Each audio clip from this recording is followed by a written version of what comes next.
नमस्कार, मैं विज्ञान प्रकाश। पेश है आज का न्यूज पॉइंट। दो बातें।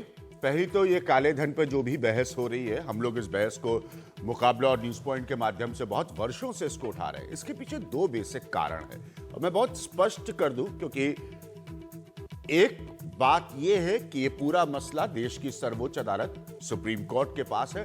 दूसरी बात यह है कि काले धन की तरफ देखने की जब आप कोशिश करते हैं, मुझे याद है कुछ वर्षों पहले ट्रांसपेरेंसी इंटरनेशनल की एक वक्ता हमारे प्रोग्राम में थी और तब ये सारी बातें हुई थी कि भाई संधियां आपको कैसे करने की जरूरत है। उस समय में प्रणब मुखर्जी जो मौजूदा देश के राष्ट्रपति हैं, वो वित्त मंत्री थे और उनके दायरे से मैंने दो बातों को उठाया था। आज वापस उन्हीं दो बातों को हम उठाएंगे।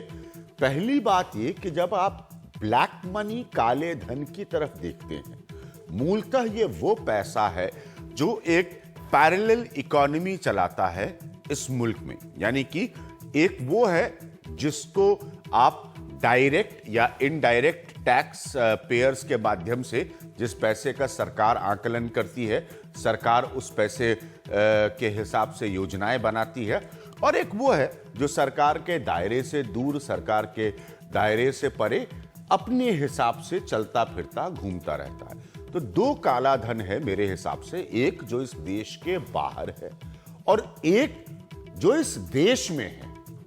जरा ध्यान से इसको सुनिएगा, क्योंकि देश की संसद में पॉलिटिकल पार्टीज ने इसको आज एक बड़ा मुद्दा बनाया है और उनको बनाना भी चाहिए, इसमें कोई ऐतराज नहीं है। लेकिन दो हिसाब से काला धन, एक देश के भीतर और एक देश से बाहर। मैं हमेशा एक व्यक्ति हैं, उनको काले धन की चर्चा पर उनका जिक्र करता हूं, उनको कोट करता हूं। वो पूर्व वित्त मंत्री, फाइनेंस मिनिस्टर पी चिदम्बरम साहब हैं। पी चिदम्बरम साहब ने बजट देश के सामने रखते वक्त कहा था कि उनका दर्द यह है कि इस मुल्क के एक स्तर से ऊपर जो टैक्स पेयर्स हैं, जो टैक्स देते हैं, वो इस मुल्क की आबादी का महज 3% है। ध्यान से सुनिए इस बात को, जरा एक एक पॉइंट आप ध्यान से सुनिए कि वो महज 3% है। तो यानी कि आप डायरेक्ट टैक्सेस के माध्यम से, सीधे कर के माध्यम से जो पैसा आप ले रहे हैं, वो इस देश की आबादी का सिर्फ 3% है। बाकी 97%, जिसका एक बहुत बड़ा हिस्सा आप इनडायरेक्ट टैक्सेस के माध्यम से भी ले रहे हैं, क्या वो ब्लैक मनी पर चल रहा है? क्या उसके पीछे की जो ताकत है वो काला धन है? इसीलिए खाली काले धन को एक सियासी मुद्दे में तब्दील करना, कहां है पैसा, कहां है पैसा। मैंने पहले भी बाबा रामदेव के साथ एक मुलाकात में कहा था, क्योंकि वो भी इस मसले को उठाते रहे। लाल कृष्ण आडवाणी ने भारतीय जनता पार्टी की तरफ से शुरू किया था इस मसले को उठाना। तो तब भी मैंने कहा था कि लोग तो धारणा ऐसी बना रहे हैं भाषणों के जरिए, जिसमें खुद नरेंद्र मोदी शामिल है, जैसे कोई स्विस एयरलाइंस होगी या जो भी मतलब एयरलाइन का मतलब नहीं मेरा, और उसमें पैसा भरा जाएगा और उस मुल्क में आ जाएगा। ऐसा नहीं है। ये देश की सर्वोच्च अदालत में चल रहा मामला। मैं आपको अपने पैनल से मिलाता हूं। प्रवीण झा, ये हमारे साथ पॉलिटिकल इकोनॉमी से जुड़े विषयों पर, काला धन की हम बहस बहुत लंबे समय से कर रहे हैं, उस पर ये हमारे साथ लगातार जुड़े रहे। पुरंजय, हमने पुरंजय की एक किताब है जो आज तक मैं टेलीविजन के दबाव के कारण नहीं पढ़ पा रहा हूं, गैस वॉर्स पे, और सबके लिए कहता हूं उसको पढ़ने के लिए। कमाल के और वरिष्ठ पत्रकार हैं पुरंजय, आर्थिक मसलों पर। पुरंजय और हमारी भी बहुत चर्चाएं हुई हैं न्यूज पॉइंट मुकाबला में पॉलिटिकल इकोनॉमी से जुड़े मसलों को लेकर। डॉक्टर अनिल जैन हैं, ये भारतीय जनता पार्टी को रिप्रेजेंट करते हैं। हाल में बड़ा सेहरा है इनके सर पर हरियाणा में जीत दिलाने का। पार्टी एक बड़े पैमाने पर क्या सोच रही है, क्योंकि नरेंद्र मोदी का बड़ा लोकप्रिय भाषणों का ये एजेंडा था काला धन। और मेरे साथ सौगत रॉय साहब मौजूद हैं, जो कि मेंबर ऑफ पार्लियामेंट हैं टीएमसी के। तो बीच में आपको एक और घटनाक्रम मालूम है, उसके डिटेल में, उसके तह में आज जाने की जरूरत नहीं है। जब कुछ नाम सामने आए और एकदम से दिल्ली के सत्ता के गलियारों में ये चर्चाएं गर्म हो गई कि अच्छा भाई किसका और नाम आएगा। इन सब के बीच बयान भी आ गया कि क्या कांग्रेस शर्मसार हो जाएगी। अभी प्रकाश जावड़ेकर साहब को आप कहते हुए सुन रहे थे कि कांग्रेस को इस बात का भय है, उनके मन में डर है। परंजय, दो तीन चीजें, अच्छा स्लोगन था, कैची स्लोगन था, पकड़ में आया, नरेंद्र मोदी को भरपूर लाभ मिला, लेकिन जैसे मैंने पहले भी कहा और आज फिर दोहरा रहा हूं कि ऐसी कोई यथास्थिति नहीं थी कि किसी हवाई जहाज में भरकर पैसा जो है, जो कि आंकड़े बता रहे हैं कि 5.2 लाख करोड़ सिर्फ 2011 तक के इंडिपेंडेंट एजेंसीज का आकलन है, तो पैसा भरकर दिल्ली के किसी एयरपोर्ट पर लैंड करने वाला था। अब लोग कह रहे हैं भाई काला धन कहां है, काला धन कहां है। तो भैया मोदी जी ने खुद ये बात मान लिया कि उनको मालूम नहीं है कितना काला धन है। सही बात है, तो पहले तो ये नहीं पता कितना काला धन ये है। पहला बात। दूसरी बात है, देखिए किसी से आप पूछ लीजिए, आपको कहेंगे कि 80-90% काला धन भारतवर्ष के अंदर है। हाँ, वही तो मैं बार बार कह रहा हूं। मुझे ये कार्यक्रम करते हुए इतना छोटा वर्ष सा हो गए हिस्सा कि भाई ये हिंदुस्तान का काला धन कहां है, नेताओं का। मैं आपको एक छोटी सी बात जो कह रहे हैं उसको जोड़ने में बताना चाहूंगा। एक बार एक रियल एस्टेट की संस्था है क्रेडाई करके, उनके किसी कार्यक्रम में मुझे बोलने के लिए बुलाया गया। इत्तेफाकन मेरे साथ भारतीय जनता पार्टी के नेता थे, तो मैंने उन सबको कहा, मैंने कहा काले धन पर जब बहस होती है तो सबसे ज्यादा लोग बताते हैं कि ये रियल एस्टेट में पैसा लगा है नेताओं का। तो ये सब चीजें तो आप टच ही नहीं कर सकते। चिदम्बरम ने बजट रखते हुए कहा कि 3% लोग इस मुल्क के सिर्फ टैक्स दे रहे हैं सीधे तौर पर। और तीसरी बात यह है, देखिए आज जो जेटली जी जो भाषा इस्तेमाल कर रहे हैं सांसद में, अदालत में, साक्षात्कार में, चिदम्बरम जी वही भाषा इस्तेमाल किया, प्रणब मुखर्जी ने वही भाषा इस्तेमाल किया। प्रणब जी ने थोड़ी दूसरी भाषा इस्तेमाल किया। अच्छा ठीक है, ये प्रवीण जी को मालूम है, मगर मोटे मोटे जो बात उनका कहना है कि ये जो बड़े बड़े लंबे लिस्ट आ गया, कहीं लिechtenstein से आ गया, कहीं HSB से आ गया, ये कानूनी तरीका से सरकार इन लोगों का नाम सार्वजनिक नहीं कर सकते, क्योंकि एक उनको अदालत में जाना पड़ेगा, एक कार्रवाई करना पड़ेगा, एक केस करना पड़ेगा, फिर उसके बाद नाम अगर अदालत में जब पहुंच जाता है तो आज ये सरकार का इंटरप्रिटेशन है। मगर लोगों को और भी कुछ कहना है। ये जो डबल टैक्सेशन अवॉइडेंस ट्रीटी की बात होते हैं, ये क्या है कि आप कारोबार कर रहे हैं भारतवर्ष और कई देश में, मॉरिशस समझ लीजिए, तो ये ट्रीटी का मतलब ये है कि आप दोनों जगह में आपके ऊपर कर नहीं बैठेंगे। मगर आप अगर कारोबार कर रहे हैं तो ये आप सफेद कारोबार कर रहे हैं, यही तो लोग सोचेंगे, इसमें काला धन का क्या आता है, नहीं आता है काला धन। मगर यही कारण दिखा रहे इस भारतीय जनता पार्टी, नरेंद्र मोदी जी का सरकार, और पिछले सरकार भी यही कहा कि ये डबल टैक्सेशन अवॉइडेंस ट्रीटी है, इसीलिए ये सारे नाम जो है गोपनीय है। और ये भी कह रहे हैं किसी ने चोरी करके लेके आया है और वो चोरी का माल फ्रांस गवर्नमेंट भारतवर्ष का दिया। मगर यही चोरी का माल लेके अमेरिकी सरकार ने कार्रवाई किया, स्विट्जरलैंड के एक बैंक UBS को नाम प्रकाश करना पड़ा, हजारों नाम प्रकाश करना पड़ा। असली बात देखिए है, हमारे देश में जो कानून है, अगर आपके पास राजनीतिक इच्छा शक्ति है तो आप ठीक तरह से इसको लागू कीजिए। एक ही संस्था है भारतवर्ष में जो विदेश से कालाधन वापस लाने का उनका क्षमता है, ये है एनफोर्समेंट डायरेक्टरेट।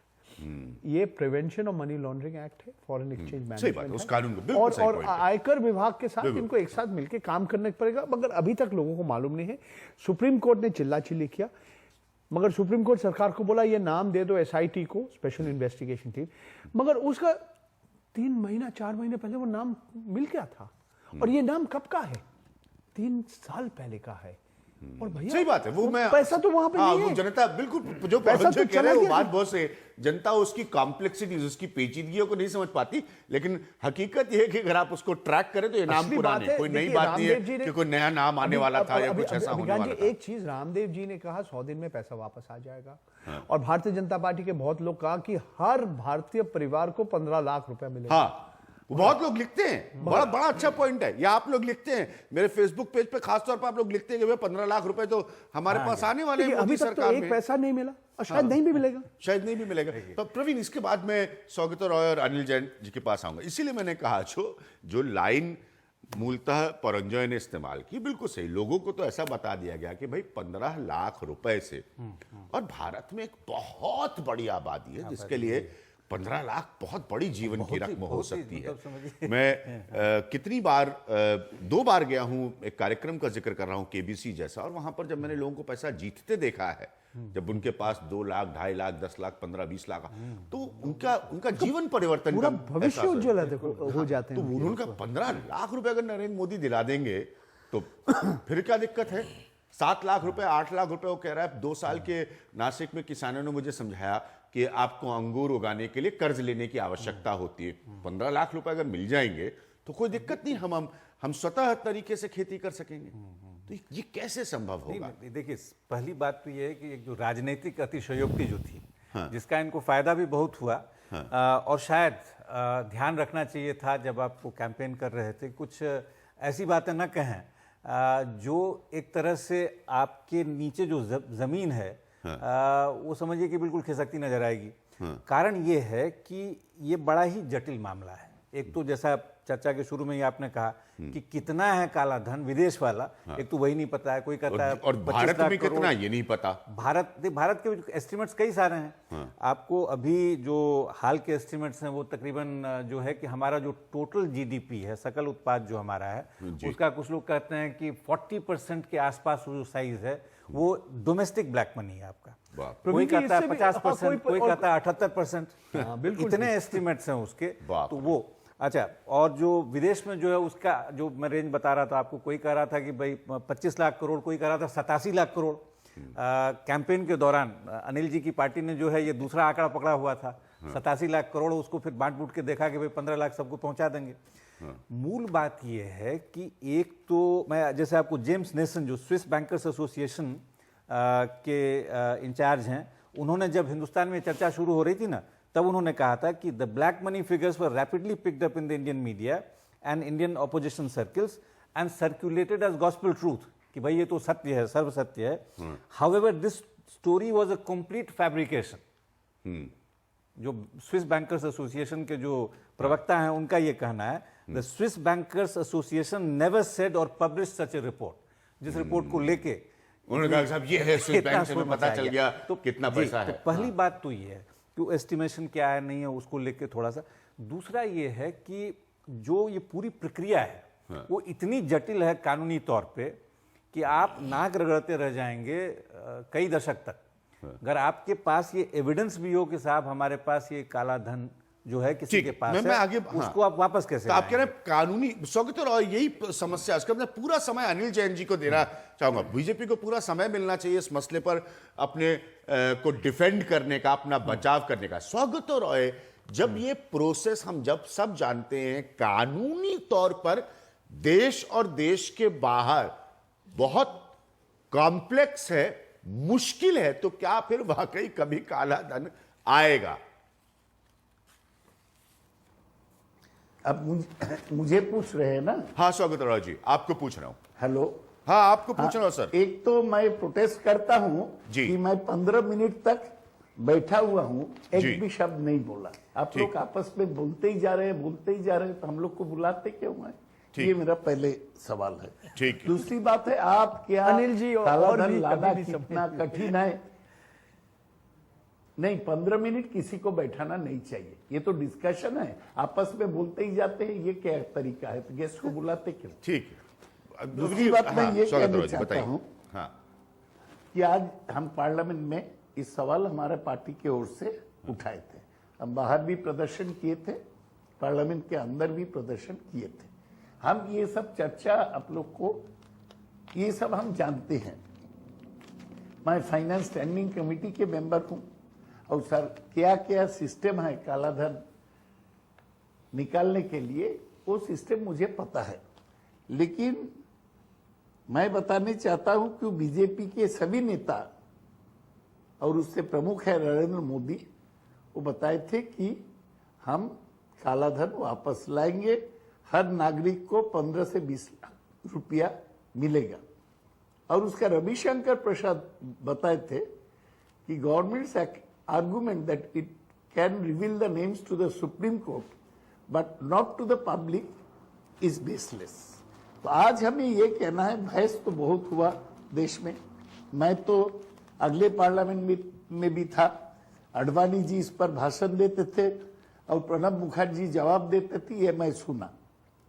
अडवाणी जी एक हिसाब दिए थे, 466 बिलियन यूएस डॉलर्स काला धन का एस्टीमेट है, और बीजेपी पार्टी से एस्टीमेट दिया गया कि 500 बिलियन से 1.4 ट्रिलियन यूएस डॉलर्स काला धन है। तो हमें अभी मांग करना, यही हम मांग कर रहे हैं कि श्री मोदी जी अपना वचन निभाए। वो जो बताए थे कि रुपया लाएंगे और हर हिंदुस्तानी नागरिक को 15 से 20 लाख रुपया दिया जाएगा, वो पूरा करे। हमें इसी को लेकर हमारा झगड़ा है। इसके अलावा हर साल हिंदुस्तान में इस साल भी 65 लाख करोड़ रुपया ब्लैक इनकम जनरेटेड होगा।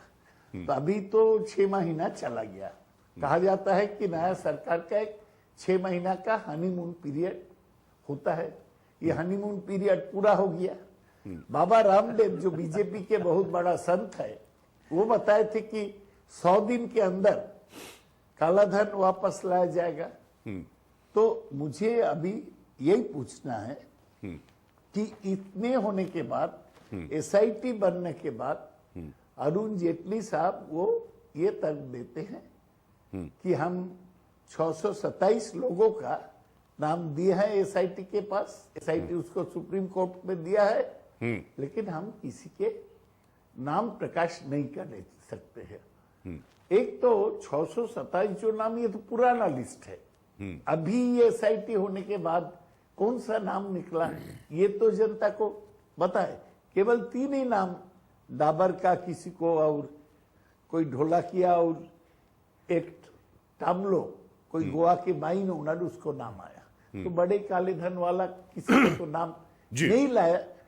तो हम इस पर आवाज उठाते जाएंगे जब तक सरकार काला धन किसके है विदेश में वो नहीं बताएंगे, और जब तक वो रुपया काला धन देश में वापस लेने का ठीक है, आप लोग इस मुद्दे को तय कर उठाते जाएंगे। ठीक है शकुंतला जी, आपने 15 मिनट मुझे इंतजार कराने की बात कही, उसके लिए मैं आपको माफी मांग रहा हूं, क्योंकि भारतीय जनता पार्टी के नेता फिर उसके हिसाब से आधी घंटा इंतजार कर चुके हैं। हालांकि 15 मिनट दोनों सूरतों से संभव नहीं है, क्योंकि अभी 8:20 हुआ है और मुझे पता है कार्यक्रम कब शुरू हुआ। अनिल जी पूरा समय ले। मैं स्वागता रॉय साहब की बात का इत्तेफाक करते हुए मैं बताना चाहूंगा कि सब पूछ रहे हैं कि भाई आप पैसा लाएंगे कब और कैसे, सीधा सवाल है। देखिए अभिज्ञान जी, जहाँ तक स्वागत राय जी की पार्टी का सवाल है, जिस तरह से जिन्होंने आज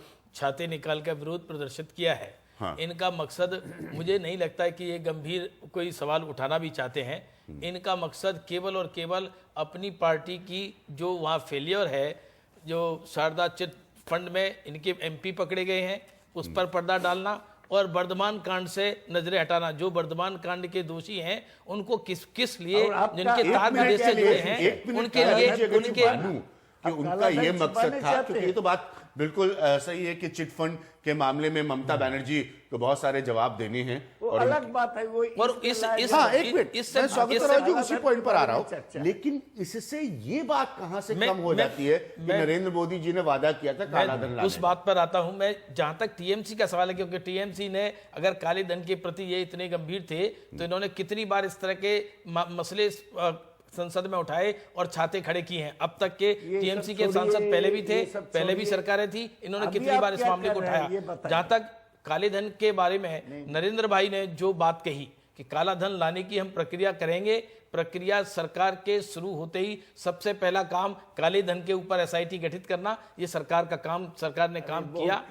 जहां तक सुप्रीम कोर्ट उसमें वापस आऊंगा आपके पास, एसआईटी सुप्रीम कोर्ट के अधीन ही काम कर रही है, एसआईटी अपना काम कर रही है। एक दूसरा, अभी जो नरेंद्र भाई बाहर गए G20 की बैठक में एंटी करप्शन पर सारी दुनिया के बारे में बात करी, तो उन्होंने अपना ये मुद्दा उसमें जुड़वाया। तीसरी बात, जो आपके पास आंकड़े हैं, पुरंजय भाई के पास आंकड़े हैं, कोई DAPP है उसने 60 लाख करोड़ का दिया है। जो जहां तक आंकड़ों की बात है, ये कोई आंकड़े भारतीय जनता पार्टी के यहाँ जनरेट नहीं हुए। एक छोटी सी बात, आप लोगों ने, जैसे प्रवीण झा ने कहा, क्योंकि मेरी डायरेक्टर बार बार कह रही है ब्रेक लेने के लिए, आप लोगों ने स्वतः ये तय किया आपकी सरकार आने से पहले कि कितना काला धन है, और उसको अंकित करके आपने आंकड़ा निकाल लिया कि 15 लाख रुपए विज्ञान प्रकाश को भी मिलेंगे, परंजय गुहा ठाकुरता को भी मिलेंगे। और ऐसी बात नहीं है। नहीं, अरे मुझे क्यों नहीं मिलेंगे भाई? ऐसी बात नहीं, सुनिए अगर आ गया तो मुझे नहीं मिलेंगे। इस मुद्दे को सबसे पहले देश में आदरणीय अटल अडवाणी जी ने वो उठाया था, मैं जानता हूं। अडवाणी जी ने जब उठाया, अडवाणी जी ने उठाया था। मैं कोई श्रेय नहीं ले रहा हूं जैन साहब, लेकिन बहुत सालों से मैं भी उठा रहा हूं उस मुद्दे को। नहीं, आप भी उठा रहे हैं, आप भी उठा रहे हैं, मैं मानता हूं। और आपने इस देश भर में इस बहस को कहीं ना कहीं सार्थक बहस कराने की आपने पूरी कोशिश करी है, और हुई भी है। मेरा क्या कहना है कि आंकड़ों का प्रश्न है। आंकड़े ना तो भारतीय जनता पार्टी के किसी नेता ने अपनी तरफ से आंकड़े दिए हैं, किसी ना किसी एजेंसी 15 लाख की फिगर आप कैसे पहुंचे? मैं बता रहा हूं, किसी ना दोनों किसी अर्थशास्त्री हैं आपके अगल बगल जो बैठे हैं, कोई तमाम तरह की एजेंसीज हैं, उन्होंने अलग अलग एजेंसीज ने इस बात को रखा सारे देश के सामने, दुनिया के सामने। उन एजेंसी से जो आंकड़े आए हैं, उन आंकड़ों को रखा है। वस्तुस्थिति वो कह रहे हैं कि स्विस बैंक के लोग कह रहे हैं आंकड़े गलत हैं, हम इसको चलिए। मैं एक छोटा सा ब्रेक ले रहा हूं, हमारे डायरेक्टर बहुत नाराज हो जाएंगे। मेहमान आते जाते रहते हैं, डायरेक्टर्स की बात सुनना बहुत आवश्यक है। लेकिन जैसे मैंने कहा, 15 लाख रुपए मुझे क्यों ना मिले, प्रवीण झा को क्यों ना मिले, परंजय जी को क्यों ना मिले, कब तक ये किताबें लिखते रहेंगे? तो ये अब खैर ये थोड़ा सा कटाक्ष हो गया, लेकिन गंभीर मसला इसीलिए क्योंकि आप एक फिगर पर पहुंचकर आपने देश के सामने उसको रखा। बार बार बाबा रामदेव का जिक्र हो रहा है। मैं कुछ महीने पहले हरिद्वार गया था, खासतौर पर इसी मसले पर। नई नई सरकार बनी थी, कुछ लोग बताते साहब रामदेव बड़ा रूठे हैं, तो मैंने कहा यही अच्छा मौका उनसे मिलने का। तो अगले हिस्से में काले धन वाले मसले पर एक छोटा सा अंश, उस समय जो रामदेव जी से मेरी बातचीत हुई थी हरिद्वार जाकर, उसका दिखाऊंगा। जरा उसको ध्यान से सुनिएगा एक छोटे से ब्रेक के बाद।